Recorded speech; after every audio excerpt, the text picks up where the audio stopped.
Bisa Ibu jelaskan apa itu inspektur tambang? Inspektur tambang adalah jabatan fungsional di Kementerian SDM yang memang tugasnya melakukan pengawasan pada aspek teknik dan lingkungan yang saya sebutkan tadi, pengawasan teknis, konservasi mineral dan batu bara, keselamatan pertambangan, kemudian pengelolaan dan pemantauan lingkungan, dan usaha jasa standarisasi. Apakah inspektur tambang itu adalah pejabat kementerian yang ditempatkan di provinsi? Betul. Jadi seluruh inspektur tambang itu adalah ASN Kementerian SDM. Seluruh inspektur tambang adalah ASN Kementerian SDM.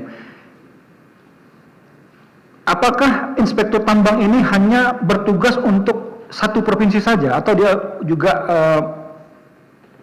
bekerja lintas provinsi?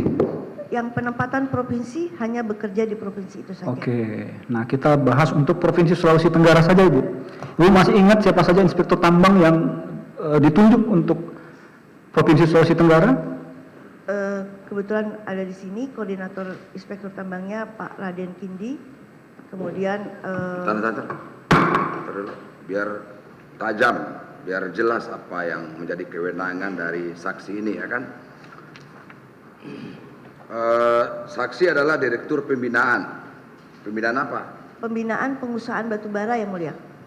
Direktur. Pembinaan Sekarang direktur pembinaan pengusahaan batubara. batubara. Iya. Oke.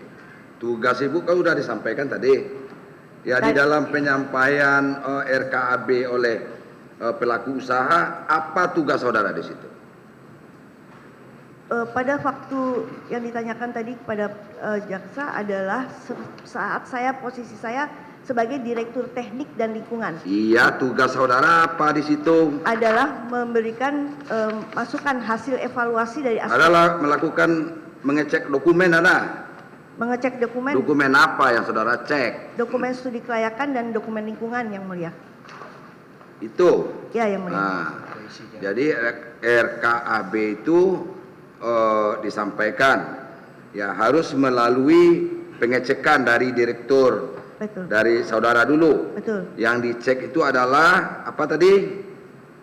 Studi kelayakan dan dokumen lingkungan Studi yang mulia. kelayakan dan Dokumen lingkungan yang mulia. lingkungan. Ada apa? Feasibility. Visibility study itu studi kelayakan, Pak. Oh, itu studi kelayakan. Iya. Oke. Ada diajukan oleh terdakwa Sugeng. Melalui Sugeng agak nggak? Sugeng sama Yuli ada? Kami tidak berhubungan langsung dengan, karena semua dokumen melalui naskah dinas yang mulia. Jadi melalui tata persuratan, Pak Dirjen akan mendisposisikan kepada direktur-direktur terkait yang mulia. Ada keterangan saudara angka 8 untuk persetujuan RKAB tahun 2022 berdasarkan keputusan rapat pernah disampaikan kepada saya oleh Pak Sugeng dan Pak Yuli. Oh. Itu apa itu? Itu terkait dengan simplifikasi terhadap evaluasi terhadap komoditas mineral, Pak yang mulia. Oke, itu yang disampaikan ke Iya, saudara. jadi- Apakah sudah sesuai dengan prosedur dan ketentuan yang berlaku yang disampaikan oleh Yuli Bintoro dengan Sugeng itu? Pada saat itu evaluasi RKAB memang masih berdasarkan keputusan Menteri SDM nomor 1806 tahun 2018 yang mulia.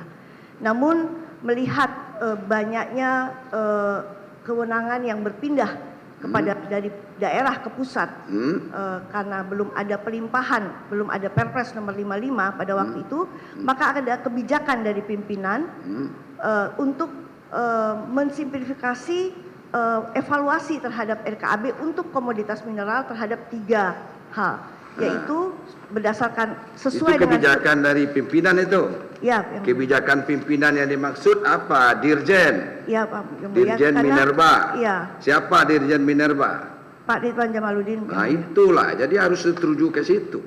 Ya, ada prosedur yang dilanggar. Ada.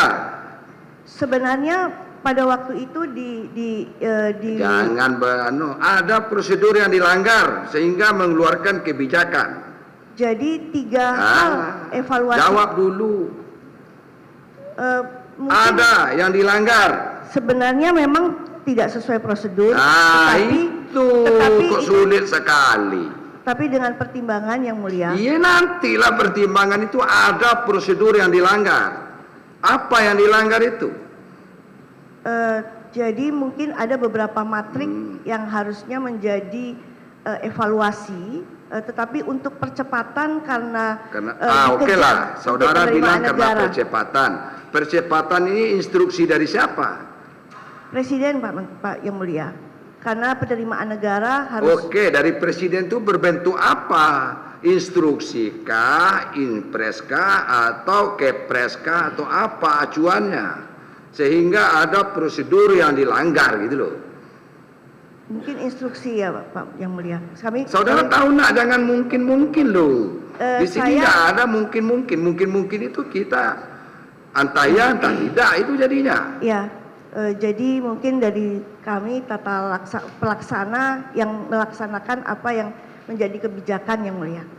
Oke, saudara bilang begitu ya. Kebijakan itu apa? Sehingga dilanggar prosedur yang ada. Apa itu? Kebijakan tadi adalah mempercepat proses evaluasi yang akan nanti diteruskan dengan pembinaan dan pengawasan, begitu Pak Yang Mulia.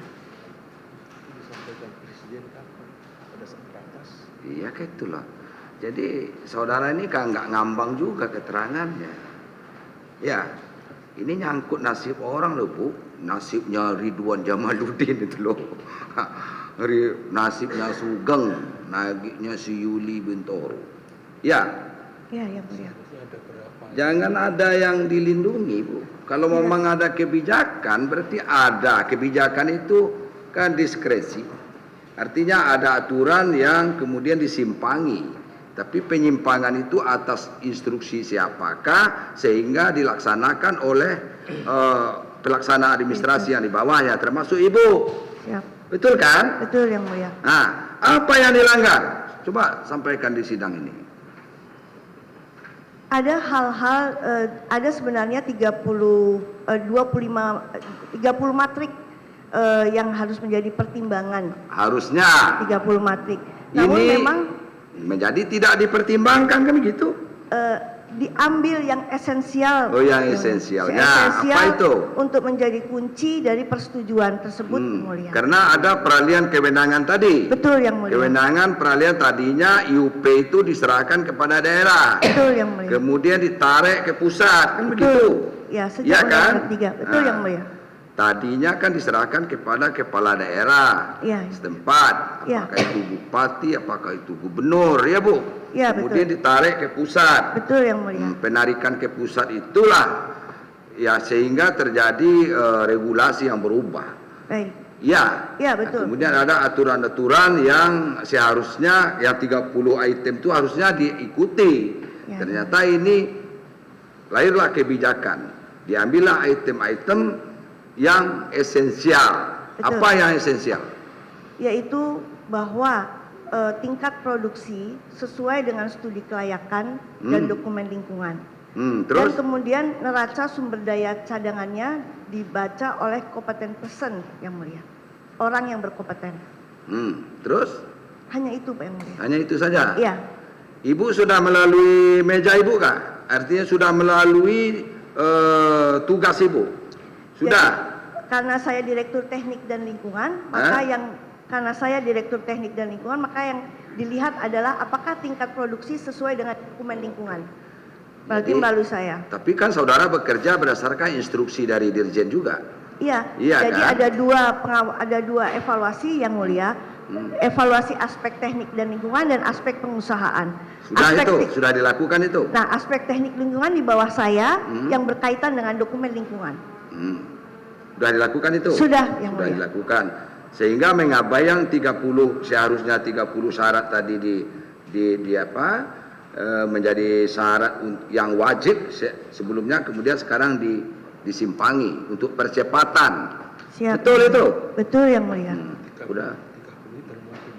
Di mana termuat yang 30 itu? Yang 30 syarat. Di 1806. 1806. Tahun 2018. 1806 itu apa? Keputusan Menteri SDM, Yang Mulia. Apa? Keputusan Menteri Keputusan SDM. Menteri SDM. Tahun berapa, Bu? 2018. 2018. Siap, Yang Mulia. Seharusnya ngikutin itu. Akhirnya ada kebijakan. Iya tuh, kebijakan yang- untuk percepatan, Siap. kemudian peralihan kewenangan. Betul.